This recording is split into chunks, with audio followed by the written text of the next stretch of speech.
আমি একটা কথা বলেছিলাম যে টাকা ছাপাবো না, সেখান থেকে আমি সাময়িকভাবে সরে আসছি, কিন্তু পুরোপুরিভাবে নয়। আমরা এই টাকাটা আবার তুলে ফেলবো আমাদের বন্ড ইস্যু করার মাধ্যমে। আপনাদের কিছু পত্র পত্রিকায় উঠেছে যে বাংলাদেশ ব্যাংক বন্ড ছাড়ছে কেন। বন্ড ছাড়ার মূল কারণ হচ্ছে আমরা এক হাতে লিকুইডিটি সাপোর্ট দেবো, আর এক হাতে লিকুইডিটি উইথড্র করবো। আমাদের বাজারের যে তারল্য, সেটাকে কিন্তু আমরা, যেটাকে আমরা বলি যে টাইট মনিটারি পলিসি, সেইটাই রাখবো। এখানে আমরা ইজি মনিটারি পলিসির দিকে যাচ্ছি না। কাজে আমরা এক হাতে দেব এই ব্যাংকের টাকা, যদি এই ব্যাংকে থাকে তাহলে তো কোনো অসুবিধা নেই। এই ব্যাংকের টাকা যদি অন্য ব্যাংকে যায়, তাহলে আমরা লিকুইডিটি, আমরা বন্ড ইস্যু করে সেই টাকাটা তুলে নিয়ে আসবো, যাতে সামগ্রিকভাবে অর্থনৈতিক ভারসাম্যটা থাকে, লিকুইডিটিটা ঠিক থাকে, আমাদের যে মূল্যস্ফীতিকে নিয়ন্ত্রণ রাখার জন্য যে আমাদের যে প্রচেষ্টা, সেটা থেকে কিন্তু আমরা পিছিয়ে যাচ্ছি না।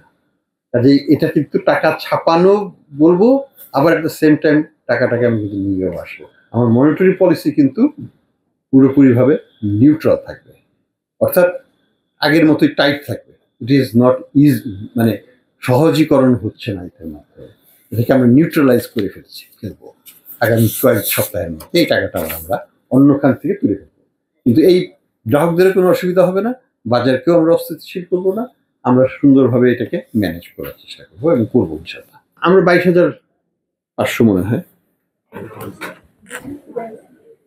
22,500 ছটা ব্যাংক।